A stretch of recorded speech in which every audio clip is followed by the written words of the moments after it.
तो बिस्मिल्लाह, ठीक है। क्वांटिटेटिव मैथमेटिक्स के साथ वो लोग जो कि सीएस वगैरह में, आईटी वगैरह में अप्लाई कर रहे हैं, सीएस में आईटी में अप्लाई कर रहे हैं, वो स्टूडेंट्स का जो है बीच में एडवांस मैथमेटिक्स के भी कुछ क्वेश्चंस होते हैं।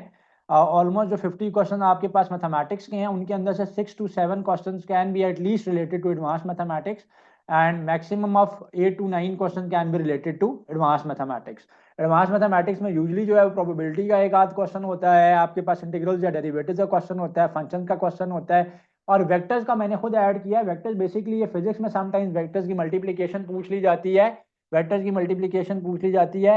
इस वजह से आप जो है इन चीज़ों को थोड़ा सा कवर कर लें, स्पेशली वो students who are preparing for CS, IT वगैरह, क्योंकि अभी तो स्प्रिंग 2025 के सेशन में वही ऑफर हुआ है। But this is the advance mathematics, जो अगर इनका इंजीनियरिंग के पोर्शन के अंदर भी या बाकी जिन भी प्रोग्राम्स के अंदर एडवांस मैथमेटिक्स ऑफर होता है, ये उससे रिलेट करता है। तो लेक्चर्स ऑलरेडी मैंने इंटीग्रल्स के ऊपर, डेरिवेटिव्स के ऊपर, फंक्शंस के ऊपर, प्रोबेबिलिटी के ऊपर, उसके अलावा एनालिटिकल ज्योमेट्री के ऊपर बड़े डिटेल डाले हुए हैं। वेक्टर्स को मैंने फिजिक्स में इसी तरह से कवर कर लिया था कि उसके जो न्यूमेरिकल या मैथमेटिकल कैलकुलेशन रिलेटेड टू, और अगर एडवांस मैथमेटिक्स में एक आध क्वेश्चन आ जाता है तो उससे ज़्यादा वो करने की जरूरत नहीं है, वो आपके लिए रेलिवेंट है, वो आपकी चीज़ों को कवर अप कर लेता है।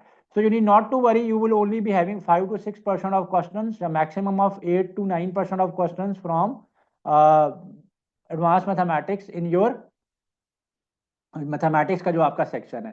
सो एक बात याद रखिएगा, बैरियर का टेस्ट जब भी आप अटेम्प्ट कर रहे होते हैं, चाहे आप सोशल साइंसेज का कर रहे हो, चाहे आप कर रहे हो टेस्ट लॉ का टेस्ट में आप अपीयर हो, बीबीए अकाउंटिंग फाइनेंस के टेस्ट में आप अपीयर हो, इंजीनियरिंग या सीएसआईटी के टेस्ट में अपीयर हो, तो you have a choice to start the section first, whichever section you want to opt. तो अगर आप पहले जिस सेक्शन को ऑप्ट करोगे, ठीक है, तो फिर वो सेक्शन आपके पास पहले आएगा। This is not like this कि आप किसी सेक्शन को स्किप करो फिर वापस उस सेक्शन के ऊपर आ जाओगे। तो my advice is to attempt mathematics का section, specially for the students जिनका पास आपके टेस्ट में अगर क्वांटिटेटिव मैथमेटिक्स या क्वांटिटेटिव प्लस एडवांस मैथमेटिक्स है, ताकि आप उस 2 घंटे में से एक अच्छा टाइम मैथमेटिक्स के पोर्शन को दे सको और मैक्सिमम चीज़ों उसमें आप कवर अप कर सको।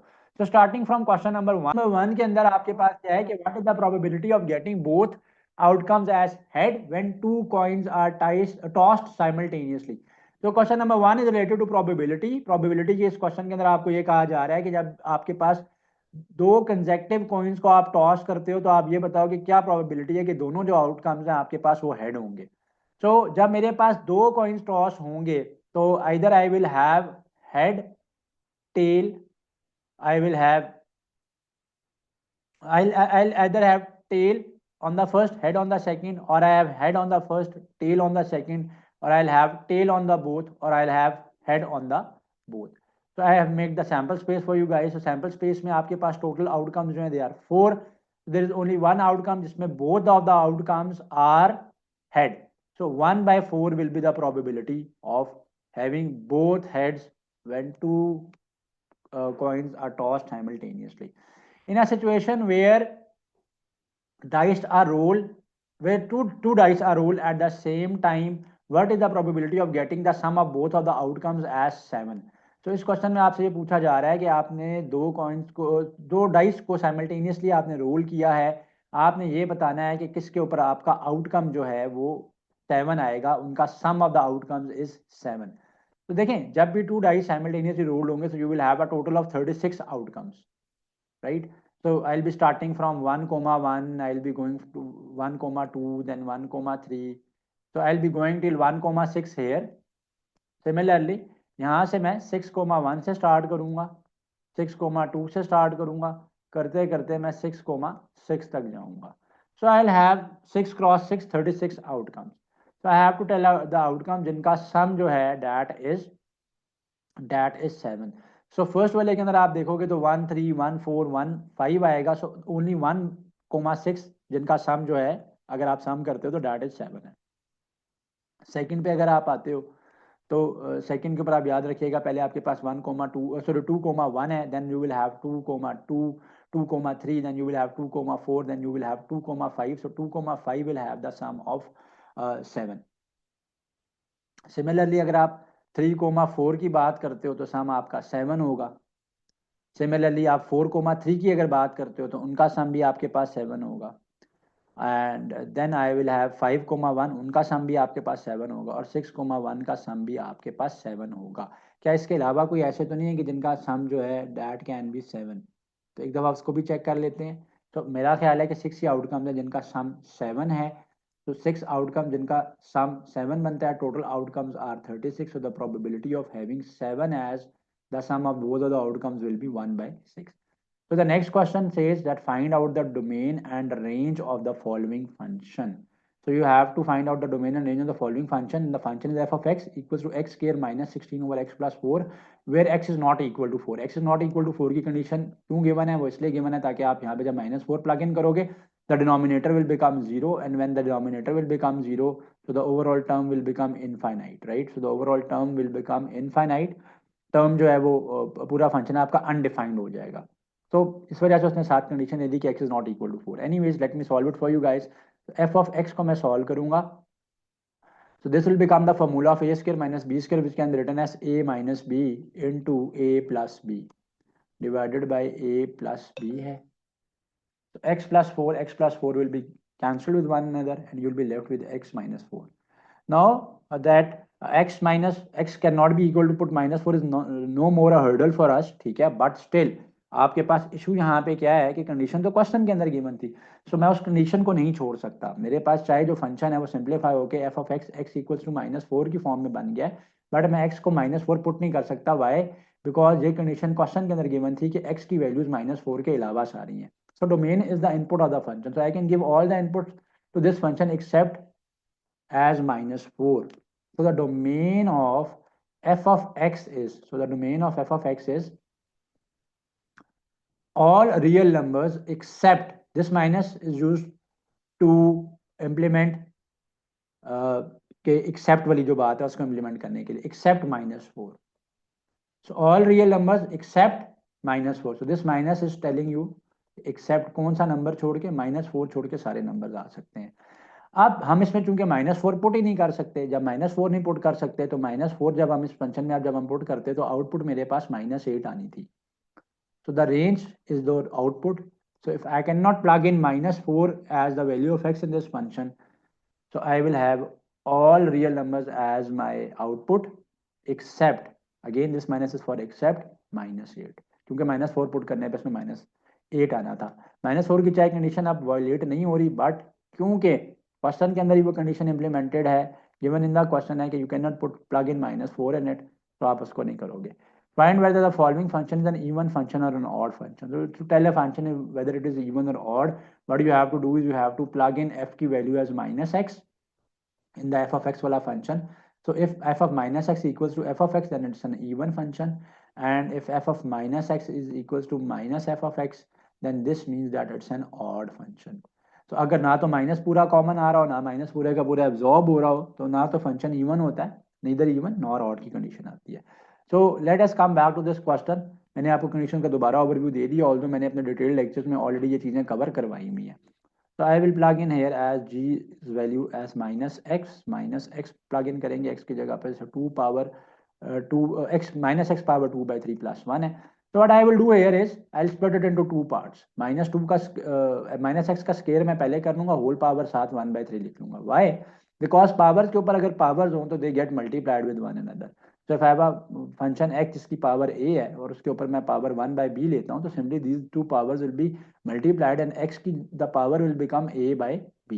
So coming back to the question, I have used this technique here. So minus x का square जब मैं करूँगा, so this will become, this minus x का square will become plus x square.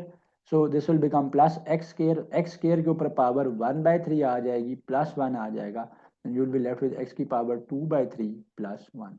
So this is g of minus x जो है वापस सारे का सारा g of x बन गया, g of x ये गिवन था। So minus sign completely absorb हो गया, इसमें खत्म हो गया है। जी ऑफ माइनस एक्स जब प्लग इन किया है, so we have got G of X. So this function is an even function, right. Moving on to the next question, find the limit when x approaches to 0। इसको आप x कर लो, h कर लो, दो question मैंने type करने थे तो यहाँ पे ये मैं इसको चेंज करना भूल गया, इसको बेशक आप लोग x कर लो। Sine of 7x by x, m of x is a constant, and you have to apply the limit when limit x approaches to 0, आपने लिमिट बतानी है। So the limit x approaches to 0 है, sign of 7x है divided by x है। आप क्या करोगे इसके अंदर कि आप इसको 7 से मल्टीप्लाई और डिवाइड करोगे। Why? Because the sandwich theorem state that the limit x approaches to 0 and sine of x divided by x is always equal to 1. So this theorem is known as, this formula is known as sandwich theorem, right? तो इसको आप sandwich theorem कहते हो। अब जो चीज़ argument में पड़ी हुई है वो यहाँ पे that is minus that is plus 7x. So I need to have 7x in the denominator as well. So what I will do here is I'll be multiplying with 7 and dividing it with 7. ये जो 7 है ये सीधा यहाँ denominator में चला जाएगा and you will be left with step मैंने कर दिया। इंट्रेंस टेस्ट में करने की जरूरत नहीं है, इंट्रेंस टेस्ट में you will be getting the marks for the right answer other than the steps. तो बेशक अगर कोई स्टेप बचता हुआ तो आप इसको बचा लो, एक टिप है टू सेव योर टाइम। तो coming back, now this has become sine of 7x divided by 7x. So this all have become sandwich theorem. ये 1 हो जाएगा, 7 into 1 करेंगे आप, 7 will be your right option in this question. तो next question के अंदर आपके पास कह रहा है find the limit of the function when h approaches to 0। So remember here कि यूजुअली x अप्रोच कर रहा होता है 0 को, इस क्वेश्चन में h अप्रोच कर रहा है 0 को। आप सिंपली इसको रैशनलाइज कर लोगे। रैशनलाइज करने के लिए मैं क्या करूंगा, इसको मल्टीप्लाई एंड डिवाइड करूंगा। दिस इज द मल्टीप्लीकेशन का sign, don't confuse it with x। तो उसकी जगह पे मैं डॉट यूज कर लेता हूँ। रैशनलाइजेशन के लिए जो अंडर रूट के दरमियान वाला टर्म है इसका साइन आप ऑपोजिट करोगे। So plus under root x divided by under root x plus h plus under root x आ जाएगा। ऊपर वाली टर्म ऊपर नीचे मल्टीप्लाई होंगी। तो this is a minus b and student this is a plus b. So this will become a square minus b square. So I am writing it in black for your convenience. so this will become x plus h minus, इसका भी square हो गया, इसका भी square हो गया। In the denominator you left with h into x plus h plus under root x. So limit h approaches to 0 है। So the next step will be the roots and the scales will get cancelled with one another. मैं यहीं पे step कर देता हूँ इस वजह से, क्योंकि एंट्रेंस टेस्ट में मेरे पास तो स्टेप्स के मार्क्स नहीं है। तो स्केल के साथ रूट कैंसिल हो गया, you will be left with x plus h minus x. So minus x and plus x will get cancelled and you will be left with h in the numerator and now an h in the denominator. x plus h है plus under root x है, bracket close करेंगे, limit h approaches to 0। So remember कि ये question थोड़ा सा confuse कर देता है, ये मुश्किल नहीं है क्योंकि इसमें लिमिट h अप्रोचेज टू 0 है। सो इस तरह का जो फॉल 2024 है उसके अंदर भी बैरिया के टेस्ट के अंदर इस तरीके के क्वेश्चन थे जिनमें बेसिक सी लिमिट थी, एक आध स्टेप करने के बाद जो है वो लिमिट आपने अप्लाई करनी थी। तो उस तरह का थोड़ा सा मैंने मिलता जुलता क्वेश्चन ऐड किया। बाय द वे जो लास्ट सैंडविच थ्योरम वाला डैट वो super element with the exam, ठीक है, उस तरीके का क्वेश्चन को लिमिट का था जो एडवांस मैथमेटिक्स के अंदर साथ उसने थोड़ा सा क्वांटिटेटिव के साथ ऐड किया हुआ होता है। जो CSIT का पोर्शन, CSIT या इंजीनियरिंग के स्टूडेंट्स के लिए पोर्शन, वो वहाँ पे वो क्वेश्चन लास्ट फॉल 2024 के अंदर वैसा था। So now what I will do here is h approach करेगा 0 को। जब h अप्रोच करेगा 0 को तो लिमिट याद रखिएगा, ये question with the x approach to 0 भी हो सकता है, h अप्रोच टू 0 भी हो सकता है। अगर x अप्रोच टू 0 होगा तब भी मैकेनिज्म होगा, the initial steps will be same, जो सिंप्लीफिकेशन के स्टेप्स अभी मैंने करे हैं।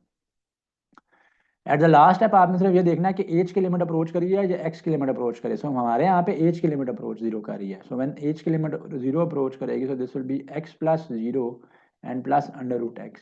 सो this is 1 by under root x plus under root x. So this will be 1 by 2 under root x, right. So this is your answer है। अगर वो ये कहता कि लिमिट आपकी एक्स अप्रोच टू 0 कर रही है तो मैं वो भी स्टेप कर देता हूँ आपको। फॉर एग्जाम्पल सेम क्वेश्चन होता, स्टेप्स तो इनिशियल स्टेप्स तो सेम होने थे, आपने यहाँ तक रैशनलाइज होकर वहीं पे आना था। तो आप क्या करोगे, सिंपली x की जगह पे 0 प्लग इन करोगे। जब x की जगह पे आप 0 प्लग इन करोगे so this term will become 0, this term will become 0 and you will be left with 1 by under root h। So in that case आपका ये आंसर होना था। Moving on to the next question, find the derivative of the following function. तो इस function को y का नाम नहीं देते हैं। अब ना the choice is yours, either you can open up these brackets first, इनको सिंप्लीफाई करो फिर डेरिवेटिव ले लो, और you can apply the product rule here. Product rule of the derivatives क्या कहता है कि आप पहले फर्स्ट फंक्शन का डेरिवेटिव लो, सेकंड को छोड़ दो, प्लस करोगे, आप फर्स्ट को छोड़ दो, सेकंड का डेरिवेटिव लो, मल्टीप्लाई कर दो।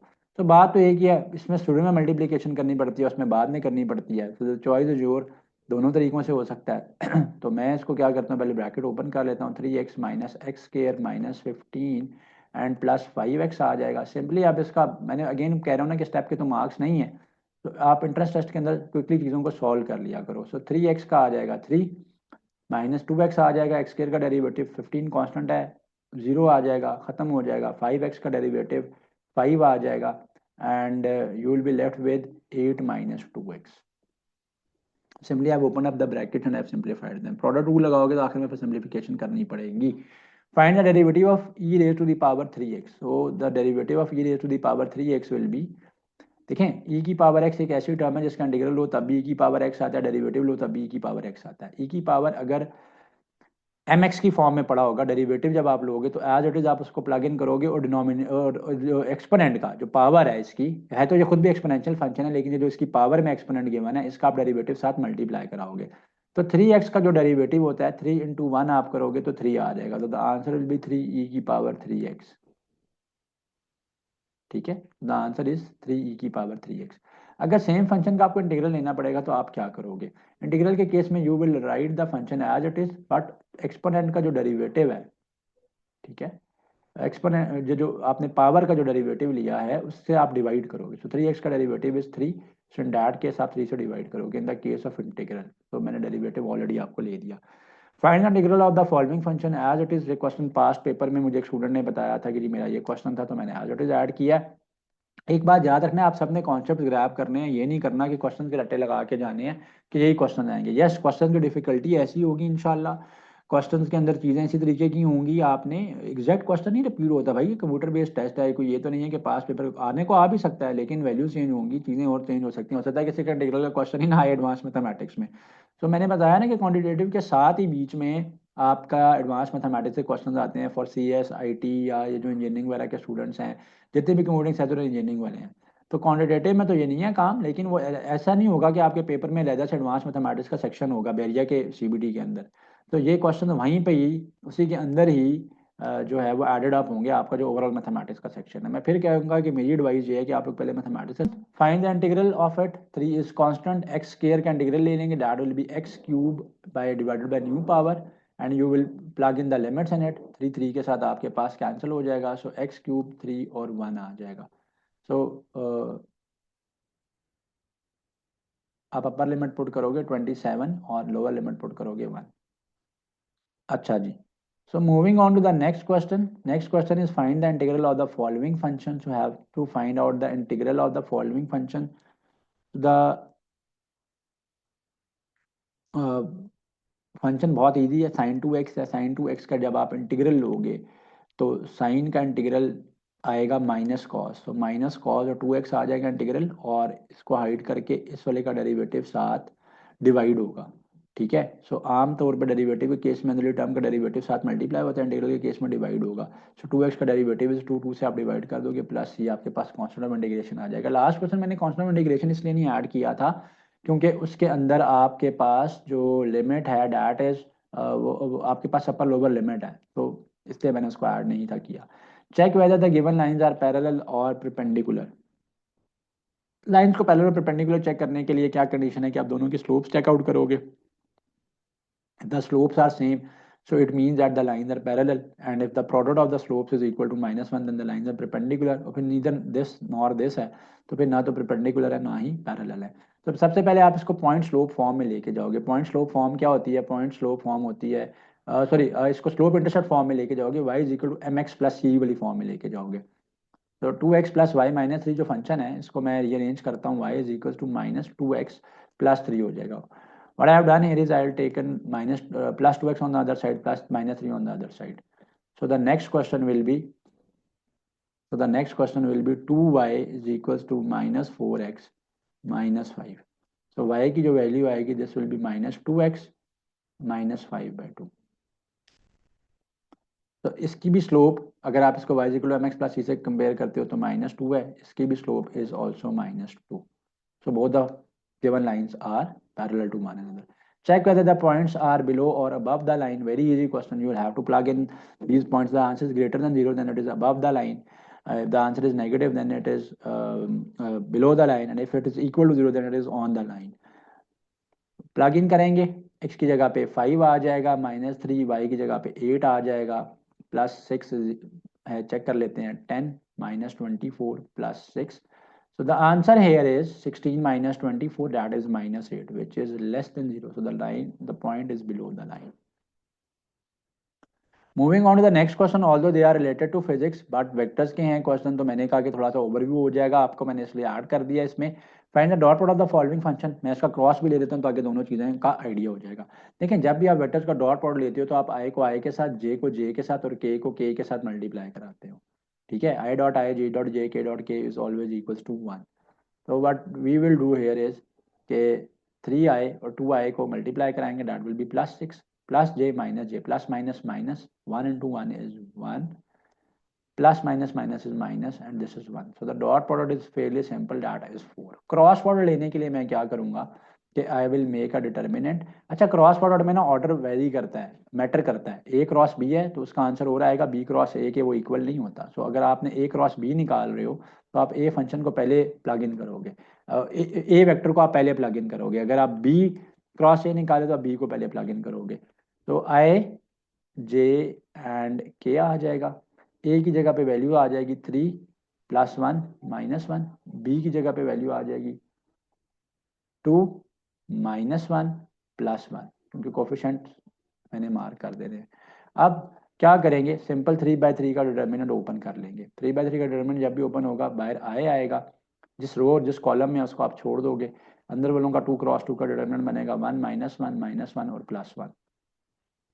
साथ में आ जाएगा प्लस जे, सॉरी यहाँ पे आएगा माइनस जे, याद रखिएगा. इसमें फॉर्मूला में डिटर्मिनेंट ओपन करने के मेथड में या फॉर्मूला में फर्स्ट टर्म प्लस के साथ अगली माइनस के साथ होती है. जो इवन टर्म्स हैं यहाँ पे माइनस के साथ होंगे अगर आप 3/3 का डिटर्मिनेंट ओपन कर रहे हो. So now this row and this column will be left behind. So 3 2 minus 1 plus 1 आ जाएगा. नाउ अगेन विद प्लस के. So first term with the plus, second with the minus, then plus, then अगर एक और होती तो वो भी माइनस के साथ. तो के आ जाएगा. फर्स्ट रो और थर्ड कॉलम को आप छोड़ दोगे, 3 2 1 और माइनस 1 आ जाएगा. आप क्या करोगे, 1 into 1 कर लोगे, 1 आ जाएगा. बीच में इनके ना माइनस होता है, जब आप इनको क्रॉस प्रोडक्ट लाते हो तो बीच में यहाँ पे माइनस ले जाते हो. Minus one will be plus 1, बीच में माइनस आएगा तो माइनस 1 आ जाएगा. माइनस जे है, 3 1 जा 3 है, बीच में माइनस आएगा. 2 into minus 1 is minus 2, minus minus plus 2 आ गया. प्लस के है 3 माइनस 1 माइनस 3 आ जाएगा, 2 बट माइनस 2 आ जाएगा. नेक्स्ट स्टेप कर लेंगे हम लोग इसको सॉल्व. इसमें 1 माइनस 1 0, तो आई वाली टर्म खत्म हो जाएगी because that is 0 I. this will be minus 5j and this will be minus 5k. so this is how आप क्रॉस प्रोडक्ट लेते हो. क्रॉस प्रोडक्ट लेने के लिए आपने क्या करना है, आई जे के ऊपर प्लग इन करने हैं. If you are finding the product a cross b, तो पहले फिर ए के कोफिशिएंट फिर बी के. If you are finding the coefficient, if you are finding the product of b cross a, तो then you will be plugging in the coefficients of b in the second row and a in the third row. 3/3 का determinant open हो जाएगा. 3/3 का determinant open करते हुए किस बात का ध्यान आपने रखना है कि फर्स्ट टर्म प्लस के साथ, अगली माइनस के साथ, अगली प्लस के साथ आएगी. So these are the few type of the questions जो कि मैक्सिमम मैंने बताया कि ज़्यादा नहीं होते. मैक्सिमम अगर किसी के आएंगे तो 7 to 8 question in the mathematical section आएंगे for the students applying in engineering या कंप्यूटिंग साइंसेज की जितनी भी फील्ड है, जिसमें CS है, IT है, AI है, सॉफ्टवेयर इंजीनियरिंग है, और भी अगर किसी फील्ड को मैं मिस कर रहा हूँ, और उसके अलावा जितनी भी टाइप ऑफ इंजीनियरिंग जो है बैरियर के कैंपसेस ऑफर करते हैं. तो आपका जो मैथमेटिक्स का सेक्शन होता है आपके कंप्यूटर बेस्ड टेस्ट के अंदर, उसके अंदर क्वांटिटेटिव के साथ very few questions, probably 7 to 8 at max, are related to these topics of advance mathematics. So I am hopeful कि ये चीज़ें कवर अप हो चुकी होंगी, इंशाल्लाह आप कर लोगे. नेक्स्ट क्वेश्चन पे जाते हैं. Like, comment, and subscribe.